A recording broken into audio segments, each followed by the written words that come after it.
رسول اللہ صلی اللہ علیہ وسلم جب واپس آ گئے تو حضرت بلال رضی اللہ تعالی عنہ سے پوچھا کہ تم کون سا عمل کرتے ہو؟ تو حضرت بلال رضی اللہ تعالی عنہ نے فرمایا کہ آپ ہی نے تو فرمایا تھا کہ ہر وقت باوضو رہنا، تو میں ہر وقت وضو کی حالت میں رہتا ہوں، اور جب بھی وضو ہوتا ہوں بے وضو ہوتا ہوں تو اسی وقت نیا وضو کر لیتا ہوں، اور جب وضو کرتا ہوں تو 2 رکعت نماز بھی پڑھ لیتا ہوں۔ چلتے زمین پر ہیں اور قدموں کی آہٹ جنت میں سنائی دیتی ہے۔ تو آزمائش اللہ پاک کی محبت کی دوسری نشانی ہے۔ اس لیے اگر کوئی فکر یا پریشانی میں ہو تو اس کا مطلب یہ نہیں ہوتا کہ پتہ نہیں مجھے کیا ہو گیا۔ اللہ پاک اپنے پیاروں کو ہی آزماتا ہے۔ تیسری نشانی تو بہت ہی زیادہ پیاری نشانی ہے، جسے پتہ چل سکتا ہے کہ اللہ پاک کس سے راضی ہیں اور ہاں ہم سے محبت کرتے ہیں یا نہیں۔ اللہ پاک جب کسی سے محبت کرتے ہیں تو اس کے اندر خوبصورت بدلاؤ لاتے ہیں۔ حدیث میں آتا ہے کہ اللہ پاک جب کسی سے محبت کرتے ہیں تو حضرت جبرائیل علیہ السلام سے فرماتے ہیں اس کے بعد آسمانوں میں زلزلہ آ جاتا ہے، جس کی وجہ سے سارے فرشتے بے ہوش ہو جاتے ہیں، اور پھر جب اللہ کے حکم سے سب ہوش میں آتے ہیں تو سب سے پہلے حضرت جبرائیل علیہ السلام کو اجازت ہوتی ہے، تو حضرت جبرائیل علیہ السلام سوال کرتے ہیں کہ ہمارے رب نے کیا فرمایا ہے، اور اس کے بعد خود ہی کہتے ہیں کہ اللہ پاک نے جو بھی فرمایا ہوگا وہ حق فرمایا ہوگا۔ پھر اللہ فرماتے ہیں کہ جبرائیل میں نے آج اس بندے کو اپنا محبوب بنا لیا، تم بھی اسے اپنا محبوب بناؤ۔ حضرت جبرائیل علیہ السلام بھی اس بندے سے محبت کرنے لگتے ہیں۔ پھر حضرت جبرائیل علیہ السلام کو حکم ہوتا ہے کہ آسمان کے تمام فرشتوں کو خبر دے دو یہ اللہ کا پیارا بن چکا ہے۔ حضرت جبرائیل علیہ السلام آسمان سے تمام فرشتے اور تمام نورانی مخلوقات بھی اس سے محبت کرنے لگ جاتے ہیں۔ آسمان کے کھربوں فرشتے اس سے محبت کرنے لگتے ہیں۔ پھر ایک فرشتہ آسمان سے دنیا میں آتا ہے اور اعلان کرتا ہے کہ اے لوگو، فلاں شخص اللہ کا محبوب ہے۔ حضرت جبرائیل علیہ السلام اور آسمانوں کی تمام نوری مخلوقات اس سے محبت کرتی ہے، تم بھی اس سے محبت کرو، اور پھر دنیا والوں کے دلوں میں اللہ پاک اس بندے کی محبت ڈالتا ہے۔ تو اس لیے دنیا میں وہ کام ضرور کرو جس کے کرنے سے اللہ پاک ہم سے راضی ہو جائے، ہمیں اپنا محبوب بنا لے، انشاءاللہ دنیا اور آخرت میں کامیاب ہو جاؤ گے۔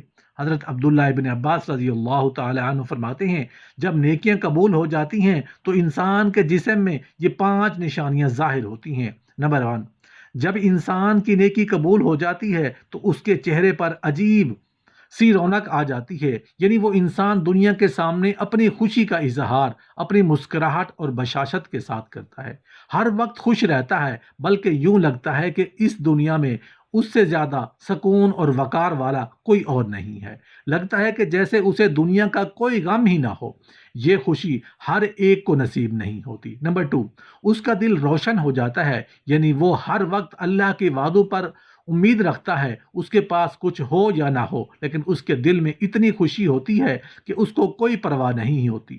اور یہ یاد رکھنا کہ انسان امیر مال سے نہیں بنتا بلکہ امیر ہمیشہ دل سے بنتا ہے۔ حضرت علی رضی اللہ تعالی عنہ فرماتے ہیں دولت مٹی کی طرح ہے اور مٹی کو پیر کے نیچے رکھنا چاہیے، اگر سر پر چڑھاؤ گے تو وہ قبر بن جائے گی اور قبر زندہ لوگوں کی نہیں ہوتی۔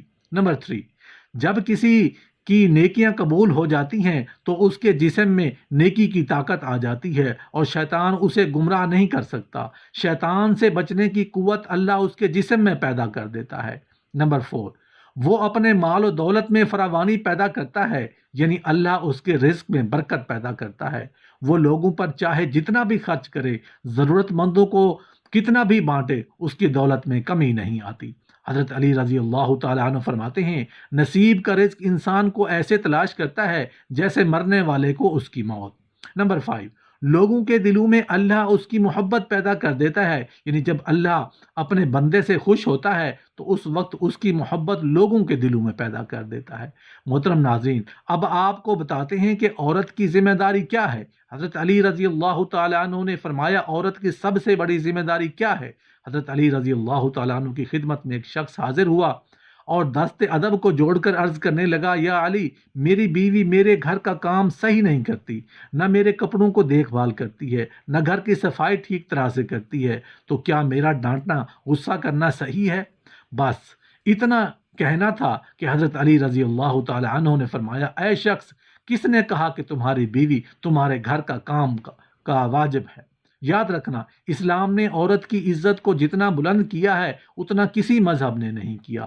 میں نے اللہ کے رسول صلی اللہ علیہ وآلہ وسلم سے سنا کہ عورت کی سب سے بڑی ذمہ داری یہ ہے کہ وہ اولاد کی اچھی پرورش کرے اور ان کا خیال رکھے، لیکن اگر اپنی اولاد کی پرورش کرنے میں اجرت شوہر سے مانگنا چاہے تو وہ بھی مانگ سکتی ہے، اور پھر تم گھر کے کاموں کی بات کر رہے ہو، خوشی سے گھر کا کام کرتی ہے، گھر کو سنبھالتی ہے، تو یہ اس کی عظمت ہے، اس کا شکریہ ادا کرو، اس کا احترام کیا کرو۔ میں نے اللہ کے رسول صلی اللہ علیہ وآلہ وسلم سے سنا، جس وقت عورت اپنے گھر کا کام کرتی ہے اس وقت اللہ فرشتوں کو زمین پر بھیجتے ہیں اور کہتے ہیں کہ جب تک یہ عورت گھر کا کام کرتی رہے اس کے لیے عبادت لکھتے رہو، اور وہ وقت جو عورت گھر کے کاموں میں لگاتی ہے وہ اس کی عبادت میں شامل ہو جاتا ہے۔ یہ عورت کی عظمت ہے کہ وہ تمہارے گھر کو جنت بناتی ہے، تمہارے بچوں کو عظیم انسان بناتی ہے۔ لیکن اگر کوئی عورت پر ظلم کرے، گھر کے کاموں کی وجہ سے اسے ٹوکتا رہے، اس پر ظلم کرتا رہے، تو روز محشر اللہ پاک اس انسان کو گدھے کی شکل میں اٹھائے گا اور دوزخ کا ایک دروازہ ان لوگوں کے لیے کھولا جائے گا اور یہ کہا جائے گا یہ وہ انسان ہیں جنہوں نے اپنی ہی عورتوں پر ظلم کیا، ان کو حقیر اور غلام سمجھا۔